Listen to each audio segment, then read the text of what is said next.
Zone was absolutely locked up tight. He was trying to force it in there on third down. But if there's a time to force it, he felt like he needed to make a play, right? Yeah, exactly right. Third down, you got to try and find something. There's nothing available there for him. Officially, that'll go as a 52-yard punt. Not too shabby. And the Patriots take over. The Pats at the line, ready to go. And they're coming off a 3-and-out, my friend. Then you got to look at that play sheet and go to a spot that they haven't gone before. Time to shake things up a little bit to try and get this offense moving. Okay, so how do you do that? How do you shake things up? You look at what you've called before, realize it hasn't worked Go to something well, else. and maybe you try and find one of those special plays from one of your better players, and maybe try and hit something big and get things going in the excitement area. To throw again on second down. Griffin, 14 yards is the pickup there, and a New England first down. That catch now puts him on the doorstep of 500. It's his 499th reception. This quarterback now a perfect 8 for 8 to start the second half. Not bad. First and 10. From the shotgun, Griffin. Oh, that was dangerous. Threw it into coverage, almost picked, but instead they'll keep it on second down. Just nothing there again. He's been sacked multiple times. We've seen the interceptions, of course. He's really been through the ringer, hasn't he? And what we've seen is a defense that's well coordinated. The front and the back really in sync. The front putting on the pressure, the backside being ball hawks and picking passes off. Another throw on second down, and this one incomplete as well. Another incompletion. You know, it's a wonder he's still moving around back there the number of times he's been sacked. Yeah, he's staying out there, isn't he? And you don't think about it much in a game like this, but he's showing incredible leadership. Still competing, still fighting, not taking himself out of a ball game that appears lost. Now yet another incompletion here as they fail to connect on third. Another wayward pass. Yeah, things started out poorly in this game, and to be frank, they just really haven't gotten much better. And all that does is embolden a secondary. They feel good about what's going on, and they just play better and better. This is caught. It's Julian Edelman. And he takes this one down almost all the way to the 30. No reason not to try it there, and they do indeed convert on fourth. So into Cardinal territory now. It's first and 10, down at the 31. To throw again is Griffin. Catch is made by Harry. And he gets this one inside the 15, just a yard or two shy of the 10. 20 yards on both of those plays back-to-back there. They are moving now. It's another first down. Watch tight end. Tight right. They'll throw on first down with Griffin.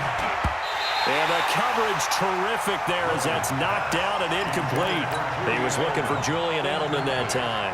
And that'll bring up second down. Well, it just seems like all game long there hasn't been a lot of sync quarterback to wide receiver on this side of the football. They haven't been on the same page, quarterback and receivers. Heck, they haven't been on the same grease board when you draw plays up. They haven't been on the same surface tablet that you look at on the sidelines. Nothing's worked for them. They've got to find a way to start matching each other's movements. Everyone has their strengths, able to move to their right or their left, being able to throw the football. So that means you've got to work on both because you never know which way you're going to get flushed by pressure. In this situation, able to escape to his left and makes an accurate throw.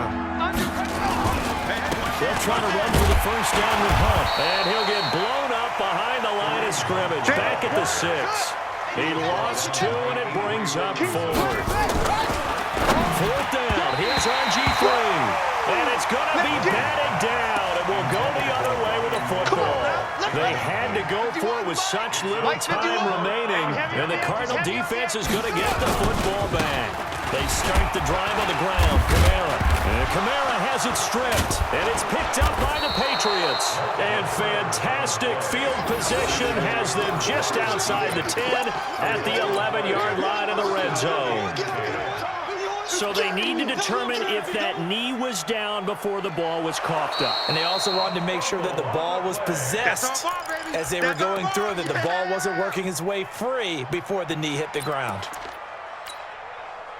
Arizona's offense at the line, ready to get their drive started. And checking the timeouts. They do have 2 defensively, but no real need to use them as they're not going to be able to stop the clock after that. So he got free of one tackle but couldn't do a whole lot else. Still a couple yards short of the first as the 3-yard gain brings up a third down. Brandon, all things considered, they have to feel pretty good about getting that type of a game considering the blitz that they just had against them.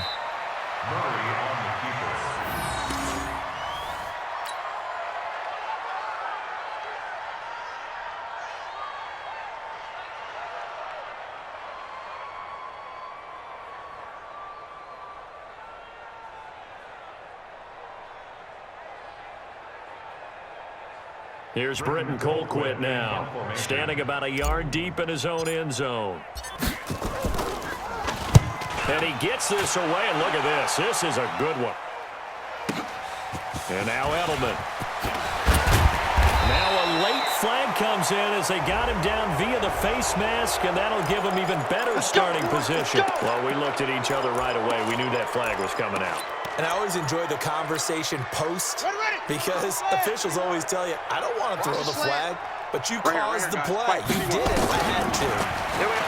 Here's Griffin. Now a desperation throw deep downfield. And this is going to be caught. So it affects the final score, not the outcome, but it is a late touchdown here on the game's final play. Doesn't affect the outcome, but, hey, nice job there to put it in the end zone for the final play. Could it affect other things? Sometimes these types of scores are ones that we don't consider big at the time. Then later on we find out maybe that was a tiebreaker. Yeah. Or, of course, in the fantasy football world, these points mean a lot. A lot there. Well, on the one side, if you try to take away something positive from this game, they played to the final whistle, getting the touchdown there on the last play. But still, all for naught, really. Yeah, I'd say give them points for positivity. I like that. That part is good. But I often wonder, when the game is settled and the clock is run out, do we really need to kick the extra point? Oh, yeah. It's silly. It's silly. It doesn't make any sense to me. I know that people have explained before, well, you got to play it all the way through. Come on, this thing was done. So for Arizona, it's a second win now as they move to 2-10 on the year. And they'll get to stay home again next week. Meanwhile, for the Patriots, they fall to 6-6 now on the campaign. And they'll try and turn things around next week as they have a date at MetLife Stadium with the New York Jets. And for Charles Davis and our entire crew, I'm Brandon Gaudin. You've been watching the NFL on EA Sports.